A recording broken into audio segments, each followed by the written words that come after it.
Release day for Tyler Hubbard, April 12th, and you must be like a bit of a kid on Christmas morning. Yeah, Paul, I'm pretty excited, man. Been a long time coming. Wrote a lot of this album last year on tour and been sitting on it, so I'm excited to have it out. Excited for the world to hear it, excited to get to play some of these live, and that's kind of what it was written for. So yeah, like I said, can't wait to take it to the stage and see the fans hopefully singing every word. Before we look too far ahead, if you don't mind, I'd like to take a look back at the year that was, because January 27th, 2023, you put out the debut solo record, Tyler Hubbard.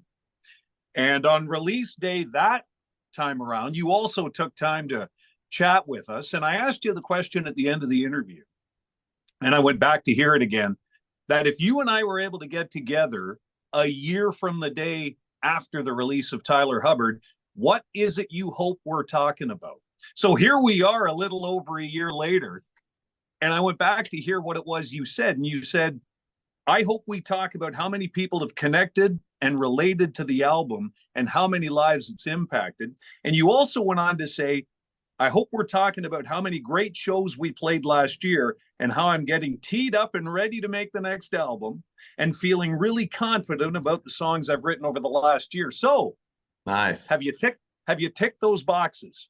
I think so. Yeah, that's pretty cool to listen to hear that back. And yeah, I feel like I'm in a great place. Had an awesome year last year, and yeah, I'm taking a lot of that momentum into this next album, and it's been probably my most fun project to make. And yeah, it's I think that we put that out there, and here we are, man. That's pretty wild. Yeah, it's really neat. And as of last October, Tyler Hubbard was certified gold here in Canada. So when you make a certified gold record, the natural things to do is make another one. Make another one. Never stop. Never stop. Try to make a better one. So yeah, that's the goal.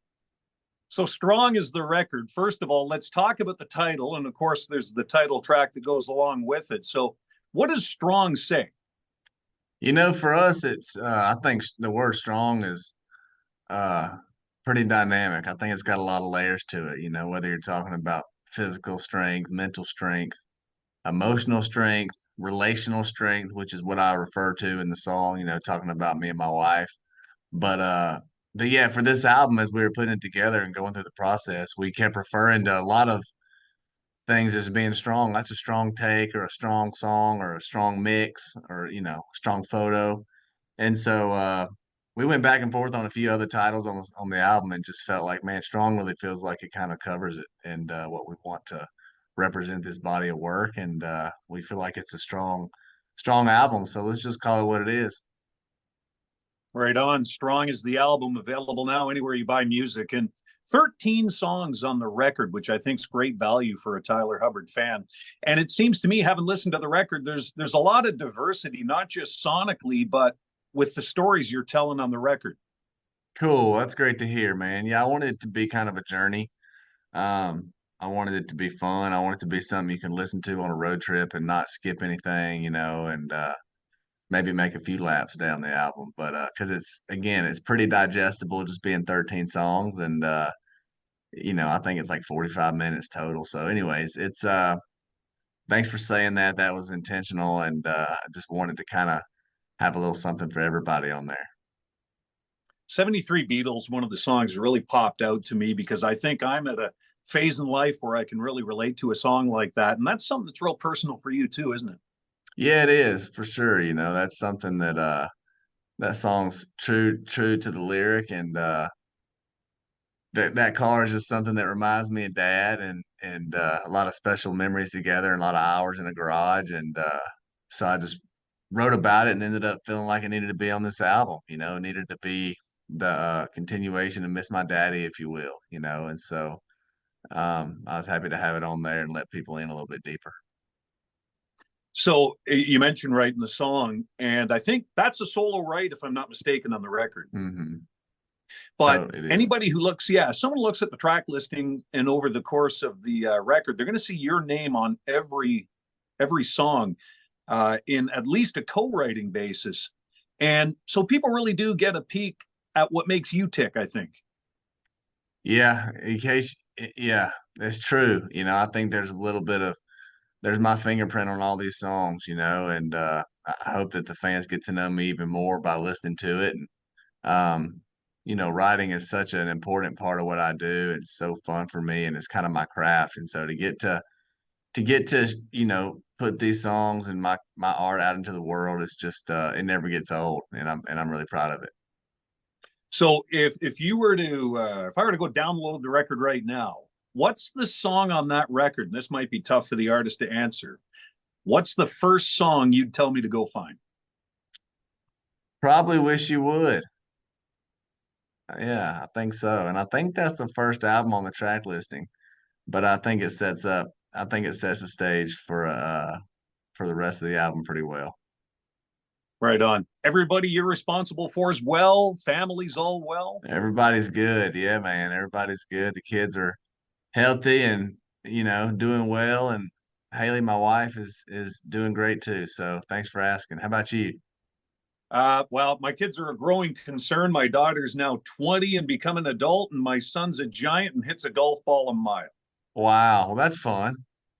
He's about your size. That's awesome. Mine are But still last 3 time, and 4, so they're not hitting golf okay. balls yet. But Well, they're all good ages. A lot of yeah, people are going to say that's the best age. This is the best age. They're all great ages. I But, agree. I agree. last time we spoke, I seem to recall you were talking about the kids in these pre-bedtime dance parties. Has that kind of settled down? No, it hasn't. They're still full. They love to play music before bed, and whether they're dancing or playing drums or goofing off, they call it a dance party, and it's a lot of fun. So they're still rocking and rolling for sure.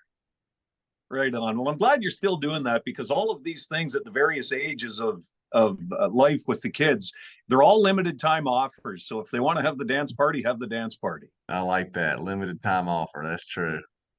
Hey, wait a minute. Great. If we had a few more minutes, I think we're about to write a song. Yeah, exactly. Limited time offer, baby. Tyler Awesome. Hubbard's here. Again, on the road with Kane Brown in 2024, and that show is going to be at Scotiabank Arena in Toronto. That's coming up Friday, April 5th. So we've got Tyler Hubbard, Kane Brown, Friday night in Toronto. That's the perfect formula. It's gonna be a good time. I'm excited. Thank you for chatting with me this morning, and look forward to hanging out in person next.